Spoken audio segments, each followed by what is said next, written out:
ஓம் ஸ்ரீ கிருஷ்ணாய பரமாத்மனே நமः. கர்மஜம் புத்தியுக்தா ஹி பலம் த்யக்த்வா மனீஷிணः ஜன்மபந்த விநிர்முக்தாः பதம் கச்சந்த்யநாமயம். பகவான் ஸ்ரீ கிருஷ்ணர் சமத்துவ புத்தி யோகம் என்று சொல்லப்படுகின்ற கர்மயோக மனோபாவனையை பற்றி உபதேசித்துக் கொண்டிருக்கிறார். கர்மயோக மனோபாவனையை நாம் பின்பற்றினால், கடைபிடித்தால் நமக்கு என்ன பலன் கிடைக்கும் என்பதை இந்த ஸ்லோகத்தில் மிக அழகாக தெளிவாக எடுத்து கூறுகிறார். புத்தியுக்தா, புத்தியுக்தானா என்ன? இந்த புத்தி யோகத்துடன் தன்னை இணைத்து கொண்டவர்கள். அவர்களுக்கு என்ன நடக்கிறது? அவர்கள் என்ன செய்கிறார்கள்? கர்மஜம், கர்மஜம்னா கர்மத்தினால் தோன்றிய, ஒவ்வொரு செயலுக்கும் ஒரு பலன் கிடைக்கும் இல்லையா?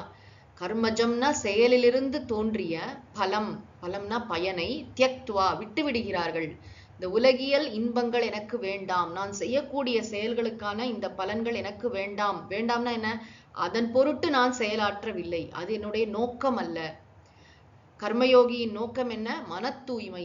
என் மனதில் ஆசை, கோபம், பொறாமை, சஞ்சலம், கர்வம் இவையெல்லாம் நீங்க வேண்டும் என்று மனதார இறைவனிடம் பிரார்த்தனை செய்து, இந்த ஆத்ம ஞானம் எனக்கு நன்றாக விளங்க வேண்டும், அதன் பொருட்டுத்தான் இந்த செயலை நான் செய்கிறேன் என்ற அந்த உயர்ந்த கர்மயோக மனோபாவனையுடன் இவர் செயலாற்றுவதால் இவருக்கு என்ன ஆகிறது? இறைவனுடைய அருளால் குருநாதர் கிடைப்பார்.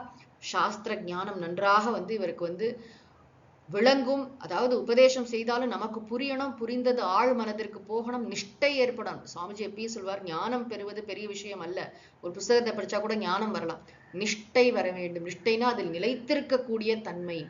அப்படி ஞான நிஷ்டை உடையவர்களுக்கு தான் இங்க பகவான் ஒரு பேர் கொடுக்கிறார், மனிஷினக. மனிஷினகனா இந்த கர்மயோகி ஞானயோகி ஆகி விடுகிறான், ஞானயோகியாக இவன் மலர்கிறான். மனிஷான்னு சொன்னா ஆத்ம ஞானம், உத்தமமான ஞானத்தை உடையவர்கள். மனிஷா பஞ்சகம் என்றே ஒரு நூல் இருக்கிறது, மெய்யறிவாளர்கள்.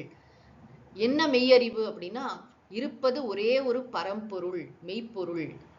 இந்த உலகம், உயிர்கள், உயிருக்கு உயிரான இறைவன் எல்லாம் உண்மையிலேயே மெய்ப்பொருளின் மீது கற்பிக்கப்பட்டிருக்கின்றன. இருப்பது மெய்ப்பொருள் மட்டுமே. இந்த உலக வாழ்க்கை ஒரு தோற்றம். என்னுடைய உடல், மனம், என்னை சார்ந்துள்ள உறவுகள், இந்த வாழ்க்கை இவையெல்லாம் வெறும் தோற்றமே, காணல் நீர் போன்றவைதான். ஒரு நாடகம் மாதிரி நடக்குது, இதுல தர்மமா நான் என்ன செய்யணுமோ அந்த செயலை செய்யணுமே தவிர அதற்கு மேல இதுக்கு உண்மைத்தன்மை கொடுக்க வேண்டிய அவசியமில்லை, முக்கியத்துவம் கொடுக்க வேண்டிய அவசியமில்லை. இந்த மெய்யறிவுடன் இருக்கிறார்களாம் மனிஷினக. அவர்களுக்கு அதனால என்ன ஆகிறது? ஜன்ம பந்த விநிர்முக்தாகா. ஜன்மன்னு சொன்னா நமக்கு தெரியும் பிறப்பு, பந்தன்னு சொன்னா தலை, இந்த பிறவி தலைகளிலிருந்து நன்றாக விடுபட்டு. ஏன்னா இவர் நல்ல கர்மம் செய்தாலும் ஆசையோட செஞ்சார், அந்த பலனை விரும்பி செஞ்சாருன்னு சொன்னா சொர்க்கத்துக்கு போவார், மறுபடியும் பிறப்பார். ஆக இந்த வினையினால் உடல் அனந்தம் அப்படின்னு சொல்லுவார் தாயுமானவர். நம்ம செய்யற செயல்னாலதான் நிறைய உடல்கள் திரும்ப திரும்ப நமக்கு வரும். ஏன்னா இவர் செயலை செய்கிறார், ஆனா அந்த செயலின் பலனில் ஆசை இல்லாமல் செய்திருக்கிறார் இல்லையா? அதனால மன தூய்மை பெற்று ஆத்ம ஞானத்தை பெற்றுவிட்ட இந்த ஞான நிஷ்டைனா என்ன? அதிலேயே மனதை ஆழமாக வைத்திருக்கக்கூடியவர், அதன் மயமாக இருக்கக்கூடியவர் பிறவி துன்பத்திலிருந்து விடுபடுகிறார். எங்கே? நான் செத்தப்புறம் இல்ல, இங்கேயே இப்பொழுதே. ஜீவன் முக்தகன்னு சொல்றோம் இல்லையா? ஜீவன் முக்தர் என்றால் யார்? வாழ்ந்து கொண்டிருக்கும் போதே இந்த உலக துன்பங்களால் சற்றும் பாதிக்கப்படாதவராக இருப்பவர். உடம்புல எத்தனையோ கஷ்டங்கள் வரும், மனசுல கஷ்டங்கள் வரும், வாழ்க்கையில சிக்கல்கள் வரும், பிரச்சனைகள் வரும், என்ன வந்தாலும் ஆழமான மனசுல இவர் ஞான நிஷ்டனாக இருப்பார். என்ன நடந்தாலும் சரி. இவர் சைக்ளோன் ஐ மாதிரி, அதாவது அந்த பெரிய புயல் அடித்து கொண்டிருக்கும் போது அது நடுவு பகுதி எப்படி அமைதியாக இருக்குமோ அப்படி ஒரு அமைதி, அதுதான் ஜீவன் முக்தி அவரிடம் இருக்கும். அனாமயம் பதம் கச்சந்தி. அனாமயம்னு சொன்னா நோய்களற்றன்னு அர்த்தம். ஆமயம் என்றால் நோய், அனாமயம் என்றால் நோய்களற்ற, தொல்லைகளற்ற. பதம் கச்சந்தி நிலையை அடைகிறார்கள். அப்படின்னா என்ன? மோட்சத்தை உணர்கிறார்கள், பேரின்பத்தை உணர்கிறார்கள், துன்பம் கலவாத பேரின்பத்தை அவர்கள் உணர்கிறார்கள். என்ன நடந்தாலும் சரி. கிருஷ்ணர் ஒரு அழகான உதாரணம் கொடுப்பார் இல்லையா? தாமரை இலை தண்ணீர் போல, பத்மபத்ர மிவாம்பசா 5வது அத்தியாயத்துல சொல்லுவார்.